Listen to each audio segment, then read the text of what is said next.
তোমরা যারা খুলনা বিশ্ববিদ্যালয়ের জন্য প্রিপারেশন নিচ্ছ, তো আজকের ভিডিওটি তোমাদের জন্য একটা গেম চেঞ্জিং ভিডিও হবে। আজকের ভিডিওতে আমরা শেয়ার করব যে খুলনা বিশ্ববিদ্যালয়ে তুমি কিভাবে সহজে চান্স পেতে পারো, অর্থাৎ যারা এখনো একটা গোছানো প্রিপারেশন নিতে পারোনি কিভাবে তুমি শূন্য থেকে শুরু করবা সেই মাস্টার প্ল্যান তোমাদের সাথে শেয়ার করব। তো সেখানে যাওয়ার আগে প্রথমেই তোমাদের কিছু ছোট ছোট ইনফরমেশন রয়েছে যেগুলো তোমাদের জানা প্রয়োজন, সেটা তোমাদেরকে একটু করে বুঝিয়ে বলতেছি।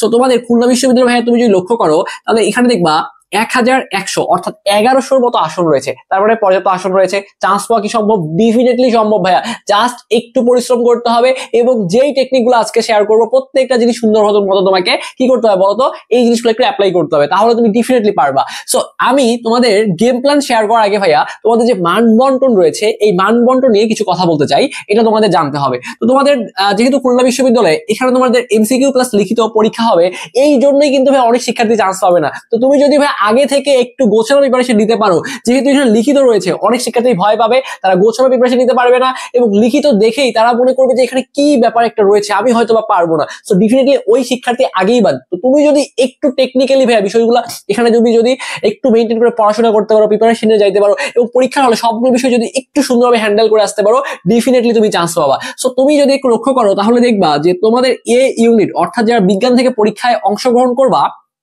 তোমাদের এমসিকিউ আসবে হচ্ছে ফিজিক্স, কেমিস্ট্রি, ম্যাথ। এই ফিজিক্স থেকে 20টা, কেমিস্ট্রি থেকে 20টা, ম্যাথ থেকে 20টা। তার মানে এখানে 20, 20, 40 আর 20, 60 নাম্বারের এমসিকিউ চলে আসতেছে। তাহলে 60 নাম্বারের এমসিকিউ আর 40 আসবে তোমাদের লিখিত অংশ থেকে।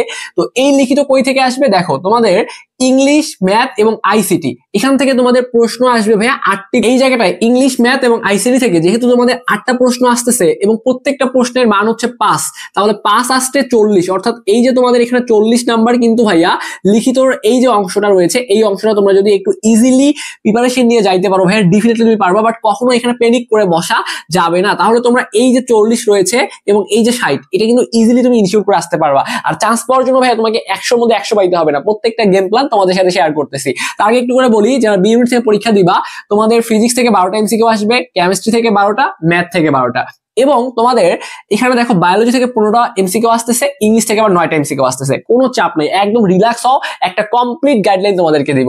এরপরে দেখো ইংলিশ থেকে তোমাদের রিটেনের যে অংশটা, এখানে তোমাদের ইংলিশ থেকে 6 নাম্বার আসবে, বায়োলজি থেকে 10, ফিজিক্স থেকে 8, কেমিস্ট্রি থেকে 8, ম্যাথ থেকে 8। চাপ নেওয়ার কোনো কারণ নাই। এরপর সি ইউনিটটা যদি একটু করে বলি, এখানে তোমাদের এমসিকিউ আসবে বাংলা, ইংলিশ এবং জিকে থেকে 60 নাম্বারের এমসিকিউ চলে আসবে এবং তোমাদের যে লিখিত যে অংশটা রয়েছে এখানে দেখো বাংলা এবং ইংলিশ থেকে তোমাদের 40 নাম্বারের কিন্তু লিখিত প্রশ্ন চলে আসবে। সো আমরা আজকে তোমাদের বেসিক্যালি তোমরা যারা বিজ্ঞান বিভাগের শিক্ষার্থী রয়েছে, ঠিক আছে, তাদের জন্য একটা কমপ্লিট একটা গাইডলাইন থাকবে। সো প্রথমেই দেখো আমরা তোমাদেরকে যে জিনিসটা শেয়ার করব সেটা হচ্ছে যে এইখানে তোমাকে আগে টার্গেট নিতে হবে ভাইয়া, যে আমাকে আগে পাস করতে হবে। ভাইয়া এই কথাটা কেন বলতেছেন, যে শুধু পাস করার কথা কেন বলতেছেন? যেহেতু এখানে তোমাদের বলা আছে একটা শর্তের মধ্যে যে 30% নাম্বার তোমাকে এই যে পরীক্ষাটা তুমি দিবা খুলনা বিশ্ববিদ্যালয়ে সেটা তোমাকে পেতে হবে, আদারওয়াইজ তুমি পাস করবে না। তার মানে তুমি যদি 30% নাম্বার তুলতে পারো তবেই তুমি পাস করতেছো এখানে।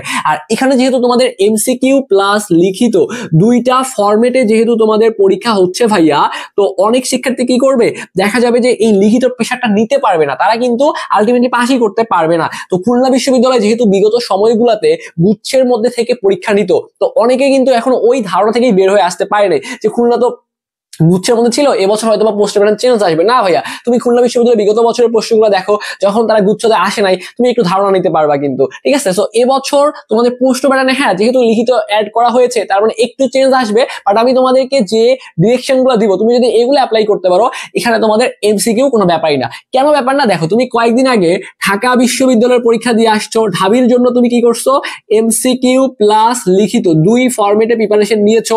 তার মানে তোমার যদি ঢাবির জন্য প্রিপারেশন নেওয়া হয়ে থাকে ভাইয়া, ঠিক আছে, তোমার অলরেডি এখানে তোমার 60% থেকে 70% পড়াশোনা ভাইয়া শেষ। এবং এর সাথে তোমার যে বিশ্বাসটা লাগবে সেটা হচ্ছে তোমার এই যে এই আত্মবিশ্বাস লাগবে, ঠিক আছে। কি বিশ্বাস লাগবে বলো তো ভাইয়া? তোমাদের আত্মবিশ্বাস লাগবে। সো তোমার যদি আত্মবিশ্বাস থাকে এই ভর্তি পরীক্ষাতে, তাহলে দেখবা যে অনেকটা জার্নি তোমার জন্য সহজ হয়ে গিয়েছে, ঠিক আছে। আমি একটু আগে আমার একটা ফ্রেন্ডের সাথে কথা বলতেছিলাম, এই কথাই চলে আসছিল যে কোনো একটা জিনিস তুমি তখনই পাড়ি দিতে পারবা যখন তোমার মধ্যে এই আত্মবিশ্বাসটার মধ্যে 100-তে 100 থাকবে, এখানে কোনোভাবে ঘাটতি থাকা যাবে না।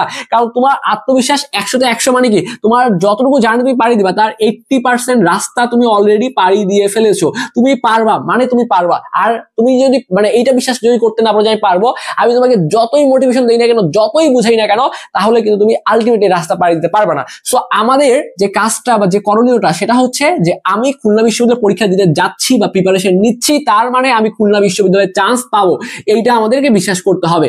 আর যেহেতু আমরা ঢাবির জন্য প্রিপারেশন নিয়েছো তোমরা যারা, ঠিক আছে, তাহলে তাদের কিন্তু অলরেডি অনেকটা পড়াশোনা হয়ে গিয়েছিল।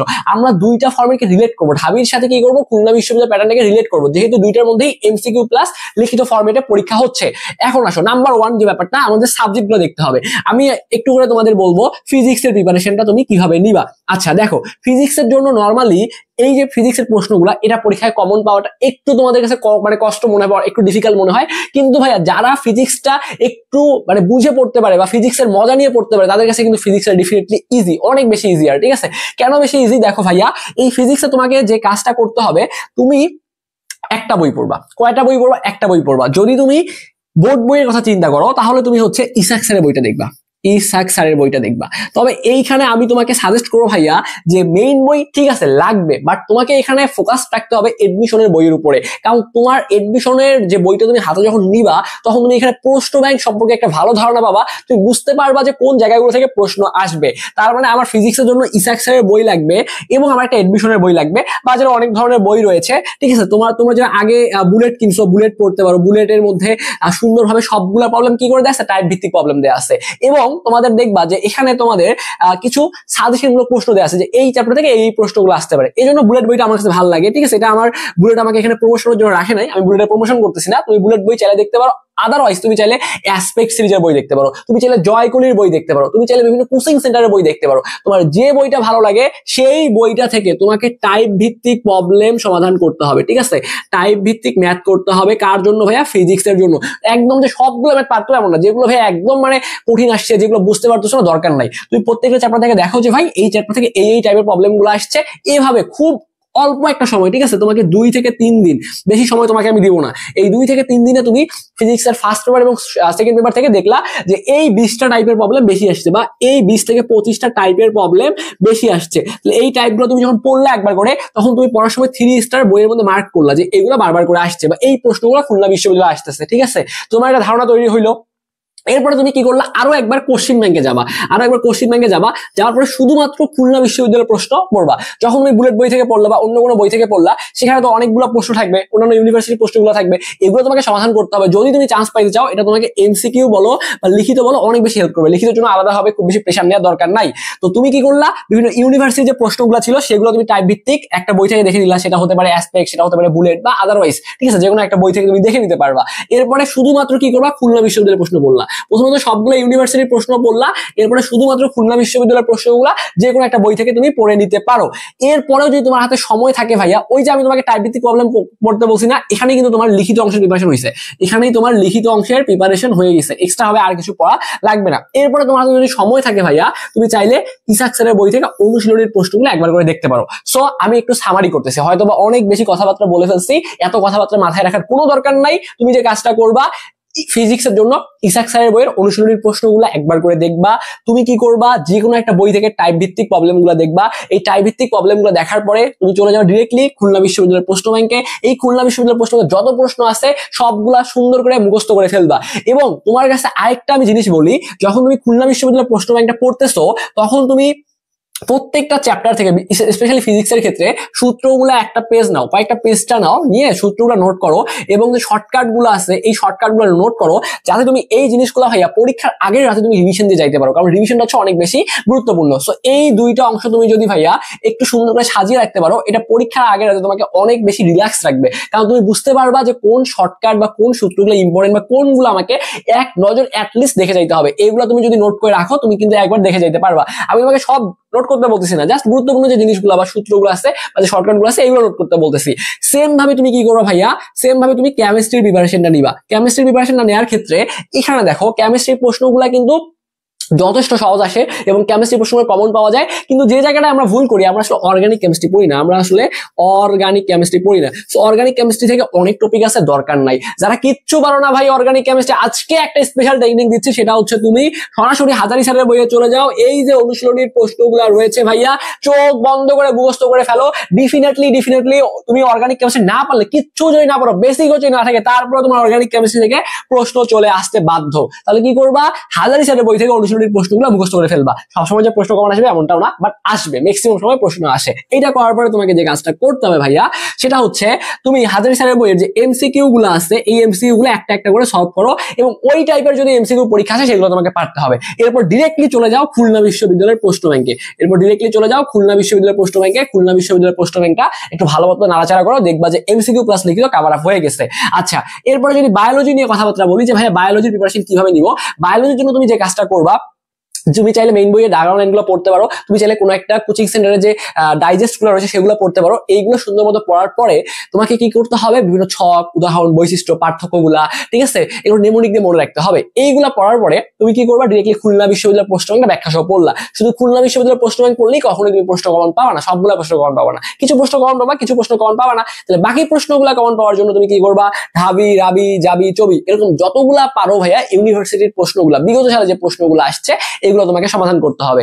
এইভাবে তুমি যদি সমাধান করে যাইতে পারো, বায়োলজিতে ডেফিনেটলি তোমার, দেখো এই যে তুমি যদি খেয়াল করো, এখানে 15টা প্রশ্ন আসতেছে, মিনিমাম 12 থেকে 13টা হুবাহু তুমি কমন পাবা, কোনো ব্যাপারই না, ঠিক আছে। আর লিখিত যেটা আসবে এটা কোনো সাবজেক্ট না, তুমি ইজিলি পারবা এই জিনিসগুলো। 10 মার্ক আসবে না, তুমি ইজিলি তোমার প্রিপারেশন এখানে কভার আপ হয়ে যাবে। তো এইভাবে তোমাকে ফিজিক্স, কেমিস্ট্রি, বায়োলজি প্রিপারেশন নিতে হবে।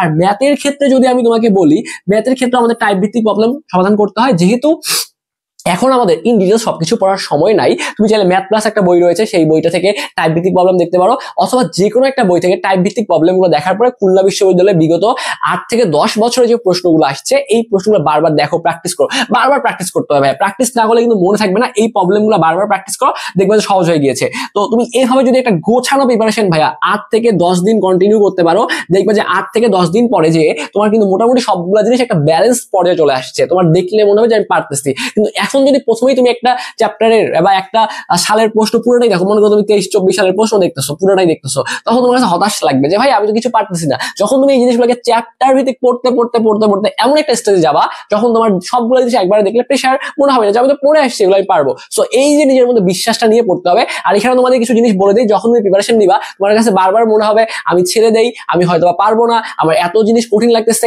এইগুলো মনে হওয়া স্বাভাবিক। তো এগুলো তোমাকে একটা সাইডে রাখতে হবে। যখন পারতেছো না, 2 মিনিট হাঁটে ঘুরে বেড়ায় আসো, যে ভাইয়া এই কন্টেন্ট বুঝতেছি না, মাথা হ্যাং হয়ে গেছে, ঠিক আছে আমি 5 মিনিট পড়াশোনা করবো না, নিজেকে ব্রেক দাও, রিল্যাক্স দিয়ে আবার ঘুরে আসো, আবার পড়তে বসো, আবার 1 ঘন্টা পর দেখবে যে মনে হচ্ছে পারতেছি না, হয়তো বা চান্স হবে না। এরকম ভয়, অস্থিরতা কাজ করবে এই সময়টাতে। বাট তোমাকে এই জিনিসগুলো একটা সাইডে রেখে প্রচুর পরিমাণ পড়াশোনা করতে হবে। এবং যে জিনিসগুলো বললাম, যে টেকনিকগুলো বললাম, প্রত্যেকটা চ্যাপ্টারে শর্টকাট, অনুশীলনীর প্রশ্ন এবং ছোট ছোট জিনিসগুলো আছে, বিশেষ করে এই এডমিশনে ছোট ছোট জিনিসগুলোই বেশি আসে, খুব বেশি বড় জিনিস আসে না। তো ওই ছোট ছোট জিনিসগুলো সহজ লাগবে একবার পড়তে গেলে, বাট কিছুক্ষণ পর ভুলে যাবা। এই জন্য বারবার করে প্র্যাকটিস করো, ওই এক জিনিস বারবার করে পড়ো, দেখবা যে পরীক্ষার আগে তোমার এই সবগুলো জিনিস মাথার মধ্যে সেটআপ হয়ে যাচ্ছে। তো সবাই একটা ভালো মতো প্রিপারেশন নিতে থাকো, ঠিক আছে। আশা করি পরবর্তী কোনো নতুন ভিডিওতে তোমাদের সাথে আবার দেখা হবে। সেই পর্যন্ত সবাই ভালো থাকো, সুস্থ থাকো, আমাদের স্বপ্নের পাঠশালার সাথেই থাকো। ধন্যবাদ সবাইকে।